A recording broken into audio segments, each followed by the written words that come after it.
ఈరోజు ఒక cinema news అది కూడా ఒక హాట్ టాపిక్ గురించి మనం ఇప్పుడు డిస్కస్ చేయబోతున్నాం. బాలీవుడ్, టాలీవుడ్ చాలా పోటాపోటీగా ఉంటుంది. బాలీవుడ్ వాళ్ళు ఏదో ఎక్కువ, అందుకని అది బొంబాయిలో ఉంటుంది. టాలీవుడ్ తక్కువ, దక్షిణ భారతం సంబంధించిన తెలుగు, అలా రకరకాల అభిప్రాయాలైతే ఉన్నాయి. అయితే ఒక దశలో రాజమౌళి లాంటి వాళ్ళొచ్చి టాలీవుడ్ యొక్క దాని యొక్క దీన్ని చాలా బాగా పైకి తీసుకెళ్ళిపోయారు. అంటే ఇంటర్నేషనల్ స్థాయికి తీసుకెళ్ళిపోయారు టాలీవుడ్ సినిమాని. అలాంటి బాలీవుడ్‌కి, టాలీవుడ్‌కి మధ్య ఏదైనా విషయంలో పోటీ పడితే, అది కూడా ఒక సినిమా విషయంలో పోటీ పడితే చాలా రసవత్తరంగా ఉంటుంది. ఎందుకంటే ఫాదర్ ఆఫ్ ఇండియన్ సినిమా అని దాదాసాహెబ్ ఫాల్కే అని చెప్పేసి ఆయన అంటారనమాట.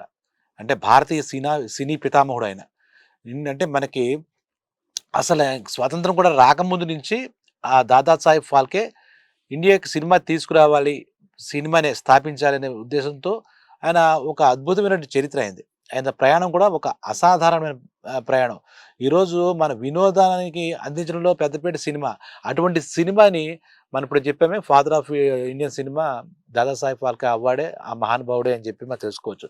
తర్వాత మనందరికీ కూడా దాదాసాహెబ్ ఫాల్కే అవార్డ్ అని ఒక అవార్డ్ కూడా పెట్టి ప్రభుత్వం తరపున ప్రతి సంవత్సరం ఒక ఇక్కడ ఇండియాలో మొత్తంలో ఎక్కడైనా సరే ఆ నిష్ణాతులైనటువంటి వాళ్ళకి ఇవ్వడం రివాజుగా వస్తుందన్నమాట.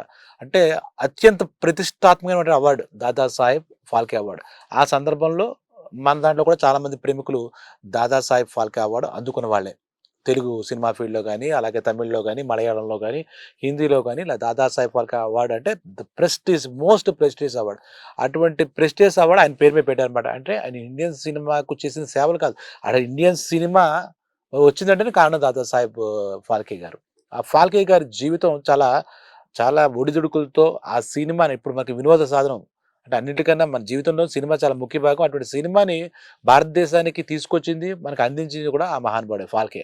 ఆ ఫాల్కే అవార్డు యొక్క బయోగ్రఫీ, ఆటోబయోగ్రఫీని ఒక సినిమాగా తీయాలి, బయోపిక్‌గా అనుకున్నప్పుడు రాజమౌళి, ఎస్ఎస్ రాజమౌళి చాలా చాలా ప్రెస్టీజియస్ డైరెక్టర్. ఆయన గురించి ఇప్పుడు మనం ప్రత్యేకించి వివరించక్కర్లేదు. రాజమౌళి అంటేనే ఒక పాన్ ఇండియా కాదు, pan world star director.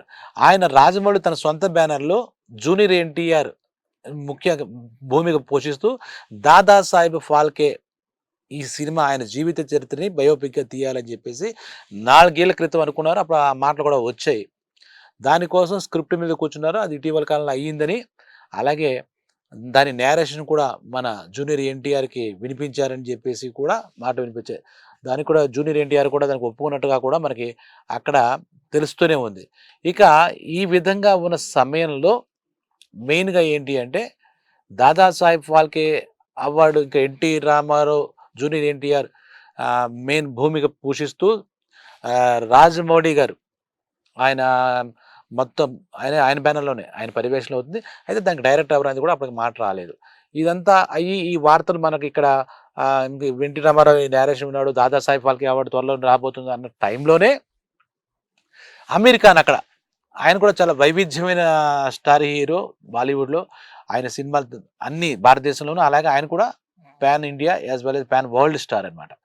Aamir Khan కూడా చాలా వైవిధ్యభరితమైన చిత్రాలు, చాలా చాలా ఇంట్రెస్టింగ్ స్టోరీస్‌తో చేసిన సినిమాలున్నాయన్నమాట. ఆయన కూడా మేము కూడా దాదాసాహెబ్ ఫాల్కే అవార్డ్ సినిమా తీస్తున్నాము. దానికి రాజ్ కుమార్ హిరానీ బాలీవుడ్ డైరెక్టర్, చాలా ఫేమస్ డైరెక్టర్, పాపులర్ డైరెక్టర్, అంటే ఇన్నోవేటివ్ డైరెక్టర్. ఆయన డైరెక్షన్ చేస్తారని చెప్పి ఆయన కూడా ఇదే సమయంలో అంటాం. అంటే ఫాల్కే అంటే భారత సినిమా పితామహుడు యొక్క జీవిత చరిత్రని 2గా, ఒకటి టాలీవుడ్ నుంచి, ఒకటి బాలీవుడ్‌గా, అంటే 2 కూడా పాన్ ఇండియా సినిమాలు అవుతాయి. అనౌన్స్ చేశారు. పోటాపోటీగా అనౌన్స్ చేశారు. పోటాపోటీగా ముందు అనౌన్స్ చేయలేదు ఇంకా.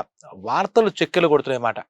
ఈ 2 రోజులు బట్టి ఈ సినిమా ఇండస్ట్రీ అటు ముంబై నుంచి ఇక్కడి దాకా చూస్తే మన హైదరాబాద్ దాకా మనకు వినపడుతున్నటువంటి మాటలవి. సరే, ఇక విషయానికొస్తే గనక ఇప్పుడు ప్రస్తుతం అమీర్ ఖాన్ 'సితారే జమీన్ పర్' అని ఒక సినిమా తీస్తున్నాడు. ఆయన ఈ సినిమా అయిపోయిన వెంటనే ఈ దాదాసాహెబ్ ఫాల్కే జీవిత చరిత్ర సినిమాగా ఆయనే ముఖ్య భూమిక పోషిస్తూ, అంటే ఫాల్కే క్యారెక్టర్ ఆయనే పోషిస్తూ సినిమా రాబోతుందని ఫిల్మ్ క్రిటిక్, అలాగే film trade analyst Tarun Adarsh అనే ఆయన ట్విట్టర్‌లో పెట్టడంతో ఈ వార్తకి మరింత ఊపొచ్చింది, మరింత బలం చేకూరిందనమాట. అదీ కాకుండా ఆ తరుణ్ ఆదర్శ్ ఆయన చెప్పిందేంటంటే, ఈ cinema 'Sitaare Zameen per' release అదంతా అయిపోయిన తర్వాత అక్టోబర్ నుంచే ఫాల్కే జీవిత చరిత్రని అమీర్ ఖాన్ మెయిన్ క్యారెక్టర్‌లో రాజ్ కుమార్ ఈయన డైరెక్ట్‌గా చేస్తారని కూడా ఆయన చెప్పాడు. అక్టోబర్ నుంచి డేట్ కూడా ఇచ్చేసారు. ఇంకా రాజమౌళి గారి బ్యానర్‌లో ఆ ఎన్టీ రామారావు, జూనియర్ ఎన్టీఆర్ మనకి ఎప్పుడు ఏంటని ఇంకా ఆ మంత్ గురించి మనకేం వివరాలు తెలియలేదు గానీ, అయితే నేరేషన్ అయ్యింది. జూనియర్ ఎన్టీఆర్‌కి నచ్చింది.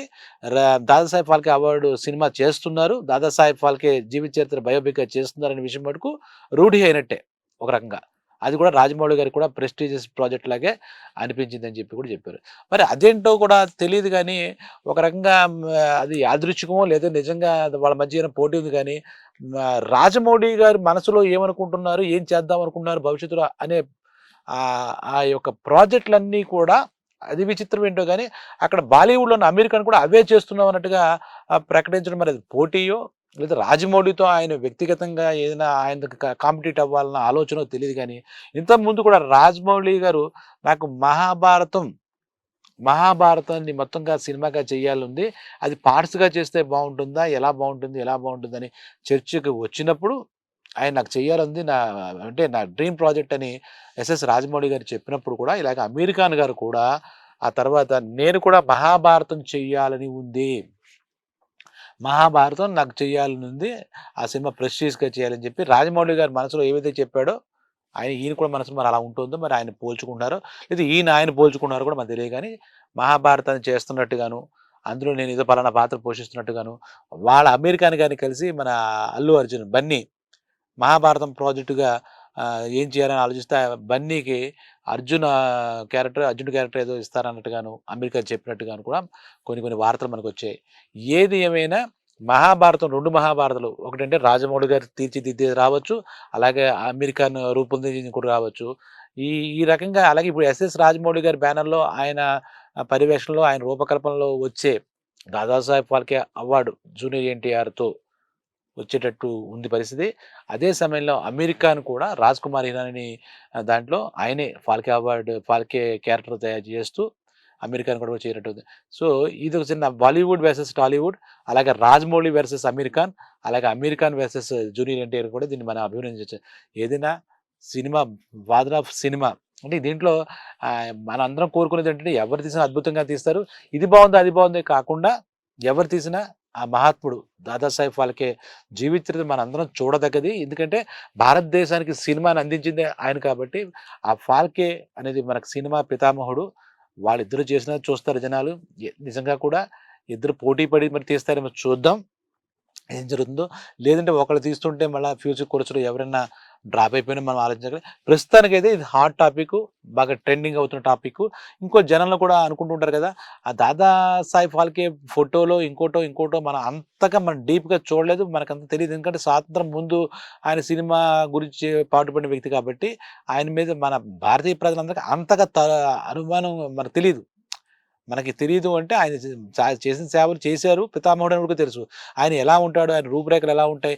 ఆయన ఎలా నడుస్తాడు? ఎలా చేస్తాడు? ఆయన సాధించిన విజయాలేంటి సినిమా పట్ల మనకు తెలీదు. అయితే ఇప్పుడు మనకు తెలియనప్పుడు డిస్కస్ చేసుకోగలరు గానీ కొంతమందేంటంటే దాదా సాహెబ్ ఫాల్కే ఆ క్యారెక్టర్‌కి జూనియర్ ఎన్టీఆర్ బాగా సూట్ అవుతాడు అని ఒకడు, కాదు మంచి విలక్షణుడు అమెరికానే దానికి న్యాయం చేయగలడని ఇంకొకడు ఇలాంటి మాటలు మాట్లాడుకుంటున్నారనమాట. వాళ్ళ ఫ్యాన్స్ అనొచ్చు, సినిమా అభిమానులు అనొచ్చు జరుగుతాయి. ఎవరు ఏది సూట్ అయినా నిజంగా దాదాసాహెబ్ ఫాల్కే ఎలా ఉంటాడో మనకు తెలీదు కాబట్టి, అంటే ఇంతకుముందు ఏదైనా బయోపిక్ తీస్తే వాళ్ళ గురించి మనకు కొన్ని తెలిసి ఉంటాయి కాబట్టి అది పర్వాలేదు. ఎంఎస్ ధోని గురించి వచ్చింది. ఆవిడ ఇలా ఉంటారు. అలాగే జయలలిత ఇలా ఉంటారు అని వాళ్ళ హావభావాలు, వాళ్ళ చరిత్ర మన ప్రజల్లో కొంతమందికి తెలుసు కాబట్టి సరేది. ఇప్పుడు నా అనుమానం ప్రకారం దాదాసాహెబ్ ఫాల్కే గురించి చాలా అతి తక్కువ కొద్ది మందికి తెలుసనుకుంటా. ఎందుకంటే ఆయన తెర మీద ఎప్పుడు రాలేదు. తెర వెనకే ఉన్నారు. ఆయన అది కాకుండా భారతదేశంలో సినిమా పరిపుష్టి చేయడానికి ఆయన జీవితాన్ని మొత్తం ఆయన త్యాగం చేసిన వ్యక్తి. సినిమాని మనకు అందించిన వ్యక్తి. అటువంటి మహానుభావుడు ఫాదర్ ఆఫ్ ఇండియా కి అదే భారతదేశ సినిమా పితామహుడైనటువంటి దాదాసాహెబ్ ఫాల్కే అవార్డ్ మనం త్వరలోనే అంటే బహుశా ఈ సంవత్సరంలో అవ్వకపోవచ్చు కానీ నెక్స్ట్ ఇయర్‌లో అవుతుంది. దానికి ఎవరు తీసినా అభినందనీయమే, ఆమోదనీయమే. సినిమా నిజంగా బావుంటే ఖచ్చితంగా ప్రజలు ఆదరిస్తారు. అది అమెరికా అయినా ఆదరిస్తారు. అలాగే జూనియర్ ఎన్టీఆర్ అయినా ఆదరిస్తారు. రాజమౌళి అయినా చాలా హ్యాపీ. వీళ్ళంతా great technicians and great heroes, great ఆర్టిస్టులు. కాబట్టి దాదాసాహెబ్ ఫాల్కే మన త్వరలో మన కళ్ళ ముందుకొచ్చి ఆయన చేసినటువంటి సినిమా పరిశ్రమకి, సినిమాకి చేసిన సేవలన్నీ కూడా మనం కూడా చూడొచ్చు. ఆ మహానుభావుడికి ముఖ్యంగా దాదాసాహెబ్ ఫాల్కేకి మనం ఒక నివాళి ఘటిస్తాం ఈ సందర్భంగా. ఇన్నాళ్ళకి మీరు మా సినిమా రూపంలో సినిమాని అందించిన మీరు సినిమా రూపంలో మీ బయోపిక్‌ని మేమందరం చూడబోతున్నాం. చాలా ఆనందంగా ఉంది. అలాగే ఈ ప్రాజెక్ట్‌లకి శ్రీకారం చుట్టుతున్నటువంటి మాటలు వింటున్నాం మనం. ఎస్ఎస్ రాజమౌళి గారికి గాని, అలాగే జూనియర్ ఎన్టీఆర్ గారికి గాని, అమీర్ ఖాన్ గారికి, రాజ్ కుమార్ గారికి తదితర బృందాలన్నిటికి మన ఆల్ ద బెస్ట్ చెప్తాం. సెలవు.